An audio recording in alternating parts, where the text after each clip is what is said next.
Let's talk about these impacts a bit more specifically.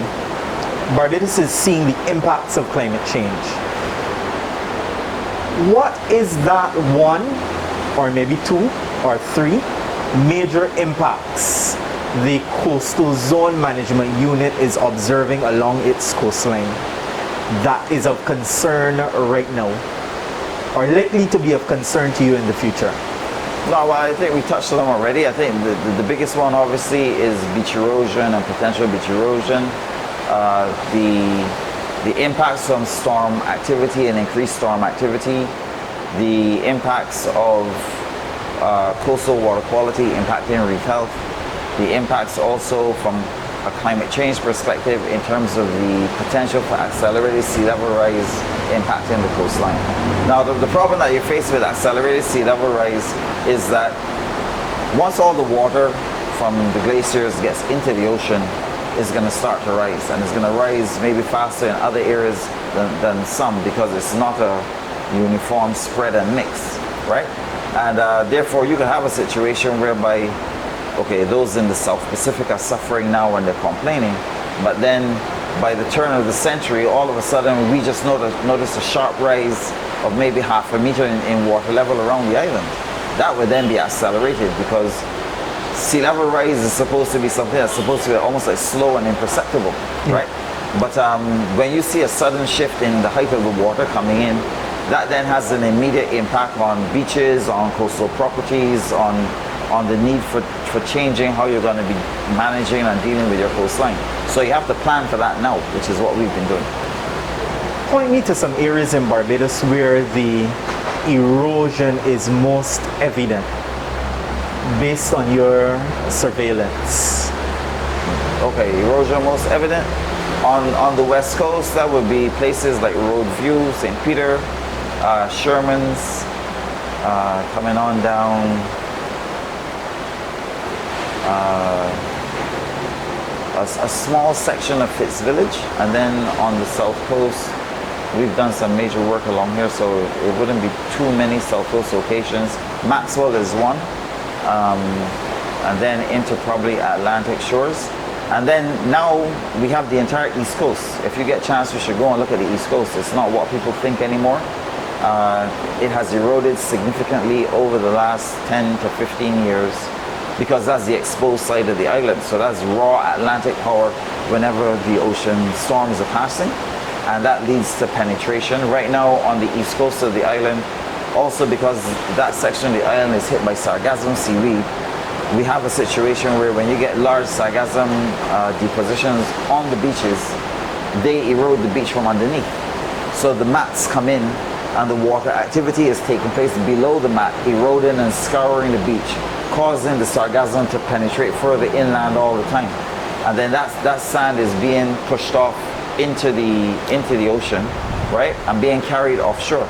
The problem with the Atlantic side is that there's a very short shelf out there, maybe only a half a kilometer to a kilometer wide, as compared to the west and south, which is like a kilometer and a half to maybe 2.5 kilometers in some location. So once that sand goes off, it goes off into thousands of feet deep, and it doesn't come back, right? So as we stand right now, if you go down to places like Cattle Wash, Barclays Park, lakes, certain parts of Morgan Lewis and Foster's Fanland, you will see that the sea is literally beating at the base of the dunes. You took me there, so I'm going to go there. I want to talk about this sargassum seaweed problem that is clearly seasonal in Barbados. Is there a linkage between sargassum seaweed infiltrating our coast and climate change? As it stands right now, that is still in the pot being stirred up. What we do know is that there are two sargassum sources. Okay, one is obviously the Sargasso Sea to the north of the Caribbean, which everyone thought all the sargassum was coming from. But there's also now a new sargassum patch in the mid-Atlantic between Brazil and Africa, in essence, that has grown up over several decades, and it flourishes especially during the summer months, right? And that is the one that would affect us from the south and southeast side, while the one coming from the north affects the north and east coast of the island, right? The problem that you find with sargassum is that because it is a surface floating algal plant, it means that it uses sunlight to grow, and therefore it propagates by spreading its fronds. Before you go, tell us what is sargassum.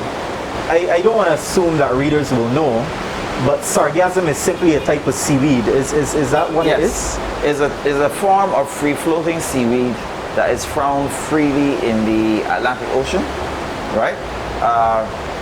It used to be formerly known when mariners of old were sailing across in times of Columbus, etc. And they used to hit this patch and they used to call it the doldrums. It's an area where there's very little wind circulation and very little ocean circulation activity, and they would find a lot of weed there, but it was almost felt it was like a freshwater source and they could catch food easily there, etc., because fish would accumulate around the sargassum, right? But it was very difficult to sail through. What it is that it's a free-floating algal seaweed that uses its fronds as a means of propagation. So it spreads its leaf matter and its fruits by actually just spreading out across the surface of the ocean slowly, and it takes in nutrients from the water and uses sunlight just like any other plant, and it grows. It doesn't have a rooting system per se, but it's really surface floating, right? It can be thick or it can be thin depending upon the amount of nutrients that it's receiving. So if you have very high nutrient levels in your water column, especially at those two areas, then that can lead to propagation of sargassum significantly. People have said that it's being fed also by things like Sahara dust and high nitrogen content coming off of the same Amazon River from all the felling of trees, etc., and deforestation that's ongoing there, and the type of washdown that's coming out through those main river streams there, and off of some of the rivers of Africa as well coming into the ocean. So once it hits the major gyre, it sits there and it propagates. And then when you get the swell activity from the storms taking place, either coming across from the African coast, they can break off sections of it and cause it to move, right? Or just by natural wave activity, it will break off and float. Now when it floats, it doesn't come off in like small strands. It breaks off in large mats, and then it breaks down further as it progresses across the Atlantic. And sometimes when you're flying, especially if you're coming into Barbados and you look out the window, you'll see these long brown strands from the air that look as if they're just like single strings of spaghetti, almost like these same casuarina fronds that you're seeing here if you're looking down, and that's how it looks as it's moving. But when it gets closer to shore, it consolidates again, and then it starts to come on shore as a major concentration of algal material. No. Something has happened over the last probably 10 years that is causing the increase in this activity. Do you have any evidence or anything to suggest why, or reasons why the increase is so great? Well, like I said, it's being proposed that it's a nutrient-driven sort of situation, right? Once it's highly absorbent of nitrogen, which is like a fertilizer, and therefore it's taking it up, and because you have so much sunlight and the heat of the ocean as well, causes it to propagate prolifically. That's the best way to put it. Okay, heat has something to do with it. So it's going to be a very long-term sort of impact for us within the Caribbean region generally, because this doesn't only impact the small island chain. This goes all the way into the Gulf of Mexico. So it washes up on the Mexican shoreline, it impacts on Colombia, it impacts Honduras, Guatemala, the US, Florida, Texas, Galveston, Louisiana, all those sort of Gulf states are impacted by this thing. How is it impacting Barbados? Tell me. Okay, generally the major impact is when it starts to come in from January, is the pervasiveness and invasiveness of this thing. It comes in such large quantities that you cannot manage it, right? You have situations whereby once it comes onto the beach, it leads to beach erosion. If it comes in small quantities, it can assist with beach nourishment in terms of providing nutrients for the near shore, and sand will deposit on it. And in some beaches, you could actually go and dig through and you will see layers of sargassum within the beach. That's fine. But when it comes in large mats, it just chokes everything. So it smothers everything, because once you get into the near shore, you're in very shallow water. When you go onto a beach like Morgan Lewis, you can see that it can be up to 6 feet thick. In areas like Concept Bay, you can literally, when it comes in and it chokes Concept Bay, you can literally step off the jetty, which is about 7 to 10 feet above the water. You can step off the jetty and walk across it. That's how thick it comes in these locations. So once it's doing that, it means it's touching bottom, right? It isn't floating anymore, it's touching bottom.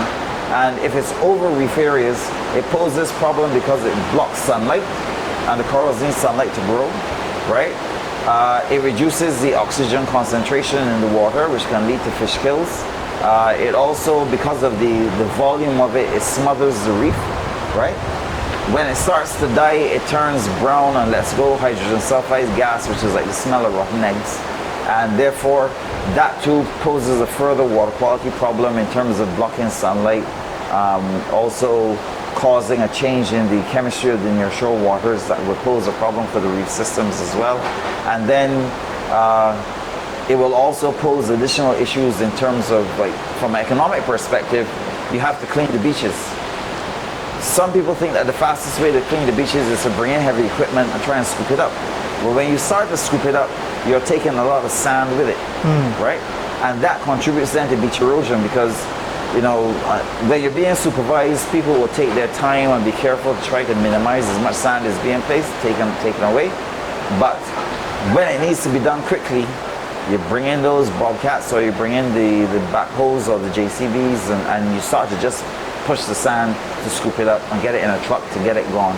And in doing that, then you lower the height of the beach, you change the grade of the beach, and then the waves have more opportunity to come further inland, and that leads to beach erosion of a different nature. That's man-made beach erosion. Thank you for sharing that.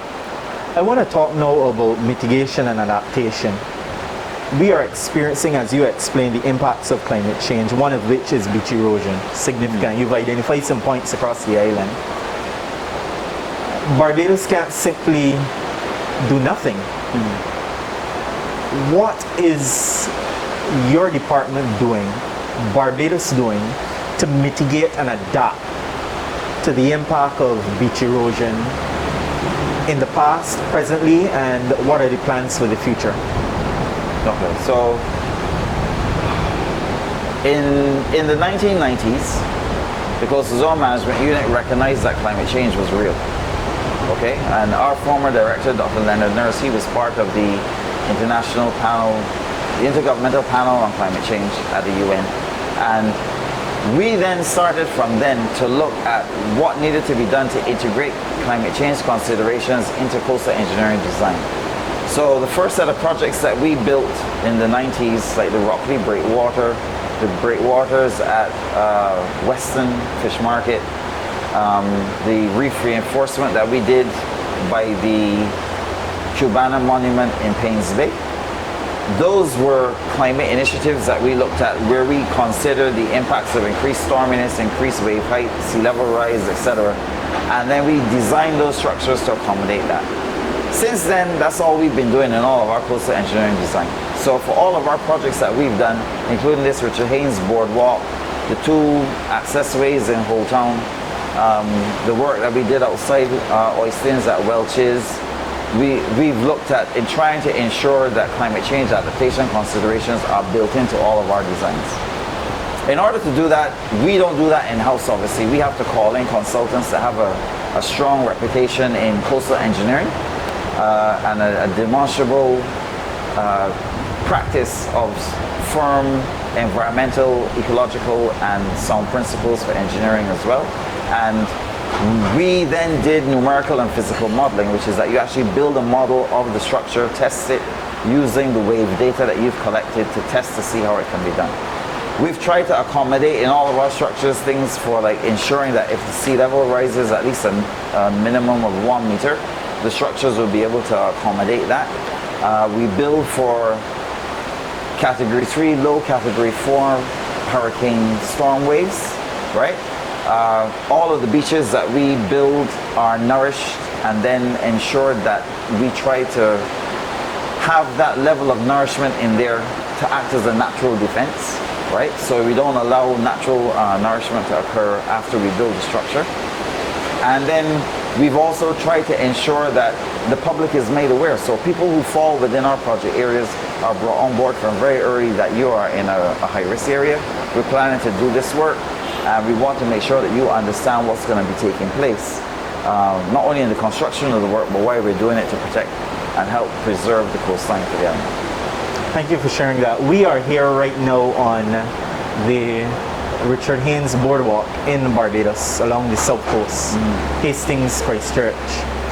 This Richard Haynes Boardwalk is one of those projects of your department. Talk to me a bit about this project. Its purpose, what led to it, and the consequence of its implementation since it was implemented. All right. Give me a brief history. The Richard Haynes Boardwalk was originally conceptualized in about 1998, 99. It didn't look like this when it was first conceptualized. The real intention was to provide opportunity for creation and connection of beaches, right? And the idea was that we were going to use a series of just simple drawings, fishtail drawings, to anchor beaches along the way and create new beaches where beaches had formerly existed or didn't occur at all. All the beaches that you see here stretching from the western end of Rockley Beach all the way to the eastern end of Coconut Court are man-made beaches now, right? The near shore was all coral limestone. All the properties, in essence, had seawalls or revetments to protect their properties on the shore, on the seaward side, and it was very difficult to walk along. You could not actually walk along the area. When we went into the Coastal Infrastructure Program in 2003, we considered that the use of groins on this section of coastline was not enough for what we wanted to do, because there was an opportunity to create new economic drivers for enhancement, and also to provide opportunity for a new approach to lateral access creation for the public as well as stakeholders in the area, right? So we then did a total redesign of the concept and came up with what you see now. This wasn't a one-off shot. This was done in essence by conceptualization, trial and error, looking at different ideas, having to talk with property owners, because as you will see, we passed by restaurants, we passed by homes. We had to deal with a lot of negotiation with people's property because people were not accustomed to having people walk by as they were dining. It was supposed to be seafront, open ocean dining, etc. And when we then got into the work and we started to do the preliminary explorations, we then realized that some of the foundations for this work had to go deeper than we anticipated. Okay? So like I said, this work was not easy. The concept behind that was as I said, because we're building for climate change consideration, we had to make sure that there was shoreline protection along the entire frontage. So as you walk along the boardwalk, there are certain things that you will notice. It's made of wood. It's ipe wood, which is one of the hardest woods in Guyana. Okay? It has the tensile strength of concrete, so it is very difficult to work and to drill. It is not like Green Heart, it is not like Purple Heart, it is much harder than all of that, right? This bends saw blades, etc. I mean major saw blades when you're cutting it. So, and it gets very hot as well when you're doing it. So it's a very dense wood, which was good in terms of longevity and the type of foot traffic that we were anticipating. Underneath the boardwalk, we put in a French drain, which is a drain that has piping underneath it as well as crushed rock to aid in the filtration of groundwater and surface water that may make its way in as it moves out to the near shore. So we're filtering the water and the groundwater as it moves out into the near shore, right? Behind the, well, let's just say seaward of the actual boardwalk is a step revetment made of concrete. And in some areas, it goes down as deep as 8 feet, and in other areas, it goes down 12 to 15 feet, right? So you then have this actual stepped protection that protects the boardwalk itself, right? And then we nourished in front of that with sand, right? In some of the headlands that you will see, which are the promontories that stick out, we have some surface drains actually running through there, and then they filter out into the near shore through the rocks as well. So therefore you can get direct surface water running off and filtering through the filter stone and then out into the near shore in a much cleaner environment, right? The whole intention was that when we nourished, as in created all the beaches, people just think that, oh, where you see the sand, that is the sand, and that the boardwalk literally stops maybe a couple feet below it. It doesn't. It goes all the way down to bedrock. So in the event that we get hit with a Category 5 hurricane and all those beaches are washed out, there is still shoreline protection work behind the beaches to ensure that you don't get major overtopping or property damage. So resilience is automatically built in, right? And we did that for all of the other structures at Pole Town that stretches from Beachlands all the way up to Heron Bay now. We did that in the area by Welch's, where we have the open window in front of what's now the Inter-American Development Bank. We did that.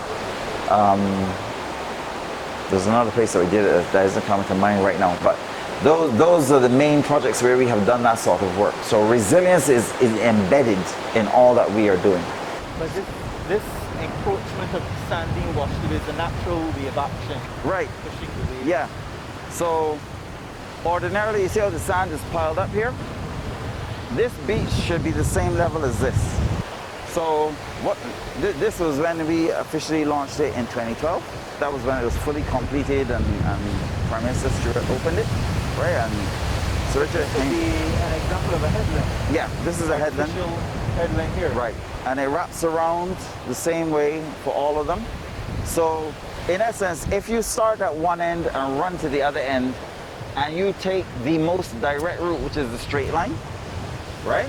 And don't run around the headlands, it's 1.2 kilometers long. 1.2. This is the entire boardwalk. Entire length, right? But if you run around the headlands, it's 1.5. 1.5. Right? Now, these headlands have a particular function. Yes. Ways. Right. So the headlands act the equivalent to a groin. They anchor the beaches, right? And therefore, they ensure that the beach cell between the two groins or between the two headlands holds the sand in place for the duration of the time, right? Since we did this work, we have never had to re-nourish this beach. Okay. Right, and that goes for all the other nourishment work that we have done. For all the nourishment work, even down at Rocky Beach when we did it in the 90s, up there by Welch's, in Whole Town, all the nourishment work, every work that we have done that's of significance, we have never had to go back and nourish. Question.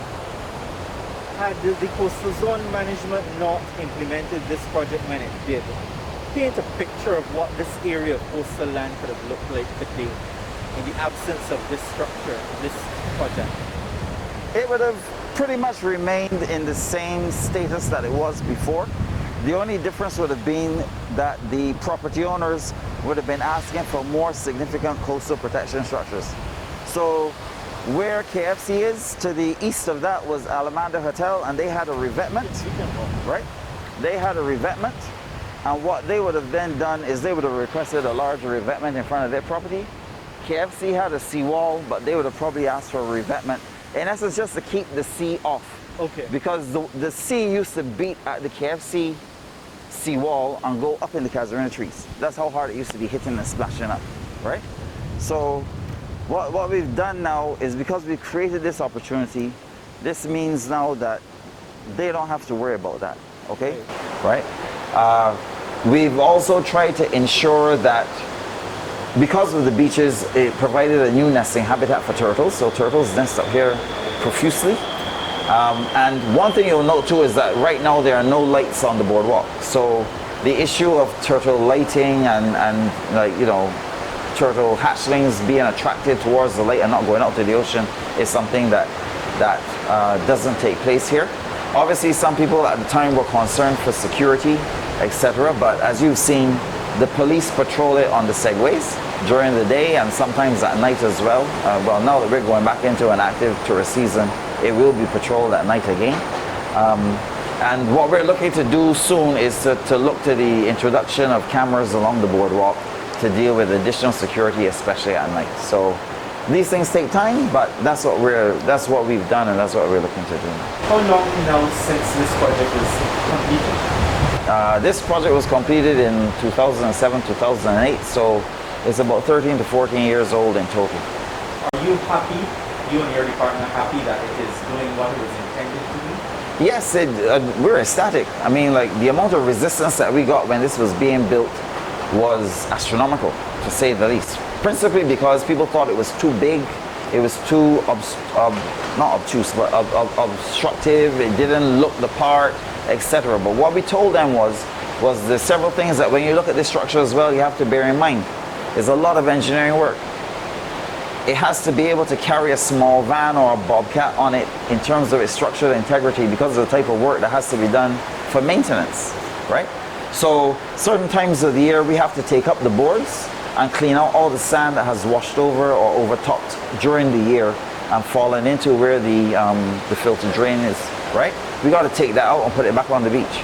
We have to make sure that any sort of repairs that have to be done to groins or headlands can be done and accessed easily. From the time we started to build it and we started to have sections being put down, people started to walk on it. So even though we had construction tape and signs up saying there's a construction site, keep off, if it was a small section, people started to walk on it. So human traffic then just naturally migrated here, right? It provided a new opportunity for all the coastal properties now to have a shorefront access point, which never occurred before, and it took a lot of pedestrian traffic off of the road where the sidewalks are very narrow, and put it onto the seaside, so it's more aesthetically appealing and recreationally aesthetic, right? It provides a lot of opportunity for health and wellness creation for people who exercise here day and night. So the spin-off benefits have been phenomenal for us. So let's talk about the other measures implemented to build resilience against climate change impacts in Barbados. Okay, so in terms of other measures that we've started to implement, as part of the Coastal Risk Assessment and Management Program, which is the CRMP, we looked at, which ran from 2012 to 2021. Apart from doing the coastal engineering works, we did a major study for the island looking at coastal hazards, vulnerability, and risk assessment, right? So we did it for all aspects of coastal hazards, cliff tops, cliff stability, coastal erosion, tsunami, storm wave activity, oil spill contingency planning, coastal flooding, terrestrial flooding. We looked at winds and we looked at earthquakes, right? And that was island-wide. So the whole intention was now we have a clear understanding as to the vulnerability of certain sections of coastline, the risk associated with those vulnerabilities, and the hazards associated with those vulnerabilities, right? And what we have done with that now is we created what we call the National Coastal Risk Information Planning Platform, where we took all of the hazard, vulnerability, and risk information, put it into a database, and then on top of that we got economic data from land valuation and lands and surveys and a couple other departments to look at the valuation of properties along the coastline. And then we can now look and see if someone wants to build somewhere, what the sort of risk would be for that area, what needs to be done in terms of needing to elevate buildings or set back, more importantly, or do some sort of accommodation mechanisms in terms of the structural integrity of the buildings to protect them against certain coastal hazards. That's one. We've also looked at trying to implement more activities that speak to how we can function better. And what we've spent the greatest amount of time doing in the last 2 years was revisiting our integrated coastal zone management plan to integrate climate change and disaster risk management into the coastal zone management process for the island, right? So our activities now, apart from everything else that we're doing, we're integrating climate change in a specific way and disaster risk reduction into a specific process that we now want to implement for integrated coastal zone management for Barbados. That is all set on our website for people to go and read, right? But it speaks now to how we have to take it more seriously. We've always looked at it and integrated it, but it was never part of say, our official mandate to have some aspects involved. Our plan doesn't mean that we speak to everything that's coastal zone, because stuff that speaks to fisheries is fisheries responsibility. Stuff that speaks to the National Conservation Commission still remains their responsibility, and Water Authority, Environmental Protection Department, etc. Those agencies obviously still contain and retain their responsibilities for whatever they're supposed to be doing within the monitoring and evaluation requirements for integrated coastal management. But at the same time, it ensures now that we have a much better appreciation of how these things are being integrated with a climate change focus. Let's talk about funding.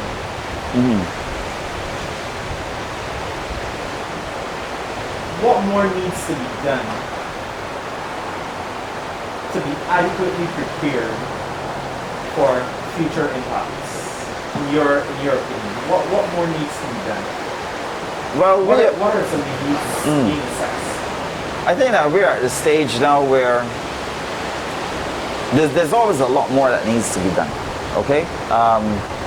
And people, unfortunately, only see the physical side of what's going on. So, once you're building and protecting and building in resilience, people see, understand, and appreciate that.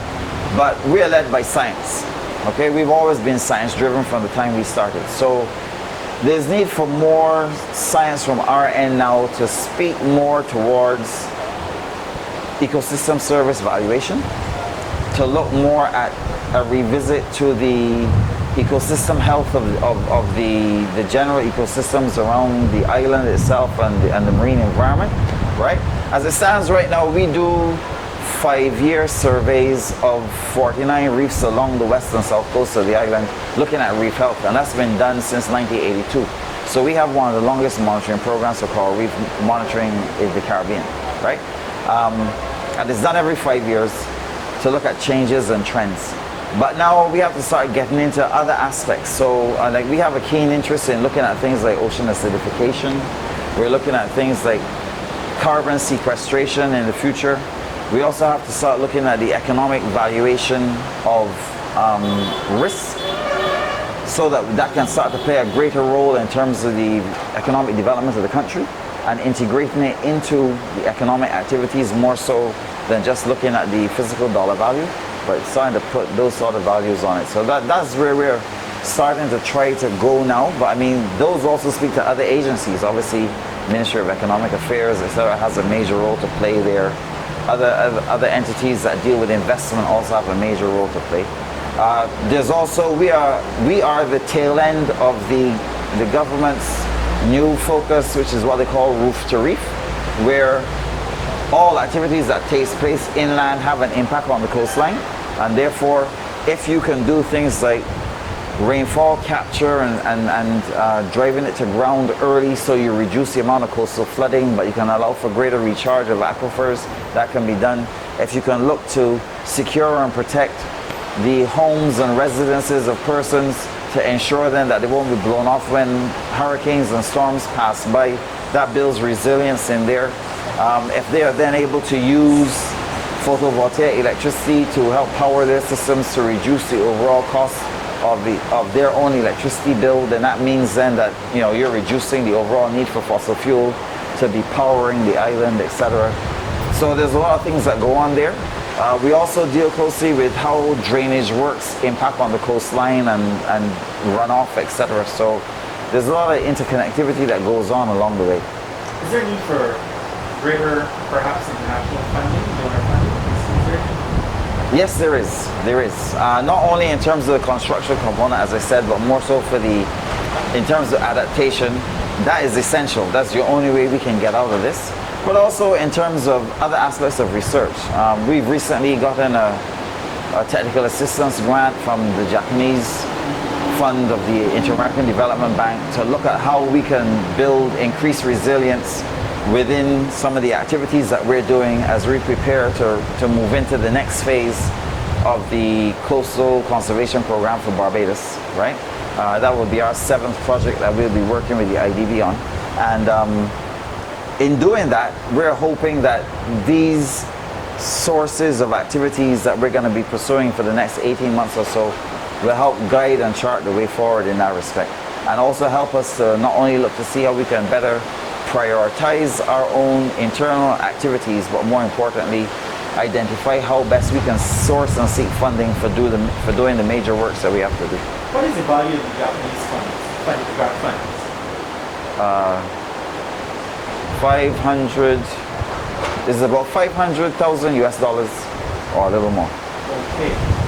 Now, as we wrap up, I want to, given all you've shared about the problem, the impacts, the mitigation measures that are being implemented, the adaptation,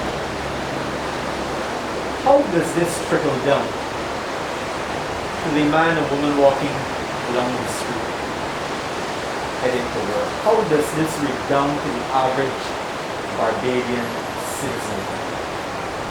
As I said, from our end, we work to ensure we have a coast to be proud of, bottom line. Therefore, anybody that experiences the coastline would know and appreciate the type of work that we do, understand to some extent the reasons why we do it. I think that when people walk on the boardwalk or the accessways up in Old Town, they can see what's being done, right? Generally, people didn't appreciate our coastline until we as coastals started to do what we called our sunset coastal walks, where we started to take people off the beaten path along the coastline to show where problems are, what activities have been done to correct some of the activities that are ongoing, what we're looking to do in the future, and more importantly, areas that they would not normally get to see, right? When they then see that and then they recognize the sort of activities that are ongoing, they can then relate more so to what's happening. We try also to have a good public outreach initiative in terms of when we're doing our work, so that the public has the opportunity for feedback. Our doors are always open. If you ask anybody that has called Coastal, we are highly responsive. So it isn't that we try to dodge anything. We come out when we're called. If people have questions, we respond. We work very closely with the town planning office in terms of dealing with every single coastal application that comes to us. We deal with it in a timely manner. So we try not to delay development, right? But it doesn't mean that the developer doesn't have a responsibility to understand the environment that he's going to be working in, though, right? Which some of them don't try to understand. But we try to ensure that they understand the environment they will be living next to and working in. As I listen to you, I'm seeing the strong linkage between your work, the work of your department, and the key economic sector of tourism. There's a strong correlation between the two, because your work drives tourism to a large extent, because you're building out our beach, building out our coastline. The structural development is influencing the enjoyment of beach. Yes. But at the same time, we have to try to preserve the access to that beach space.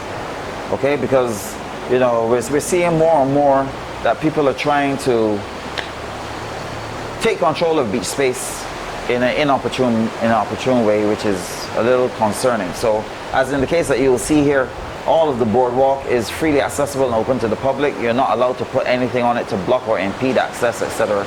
And we made that abundantly clear from before, because some people who were on the landward side thought that then they could get to use the beach as if it was their own beach, and we told them no, it's for the public. So when you walk the boardwalk, you'll be amazed to see that as wide as some of the beaches are and as nice as they look, no one uses them except if they were exercising or something, so you know, because it's the public enjoyment that is paramount. And as you wrap this up now, your concluding remarks, what advice would you give to myself, to the average man, boy, girl within the community? What advice would you give to them as it relates to their practices to ensure that we all have a coast to be proud of? What advice? Well, I think some of the obvious advice is, you know, you got to respect your coastline. Not only if you're swimming, but more importantly, when you go to recreate on the coastline, you got to treat it as if it's your backyard. So therefore, if you bring trash, take it with you. Make sure it goes in a bin. Don't scatter it all over the place and litter. Take part in some of the NGO activities that deal with things like coastal cleanups, because you get a better appreciation in some locations as to how bad things like the impact of marine litter is on some of our eastern and southeastern coastline. Be aware and don't be fooled, climate change is real. And even though you don't think that because we don't have the situation of elevated sea levels right now that it can't happen, because it will. And most importantly, enjoy your coastline because it's yours. Thank you, Dr. Leo Brewster, for joining me in this sit-down chat as we discuss how Barbados is experiencing the impacts of climate change on its coastline.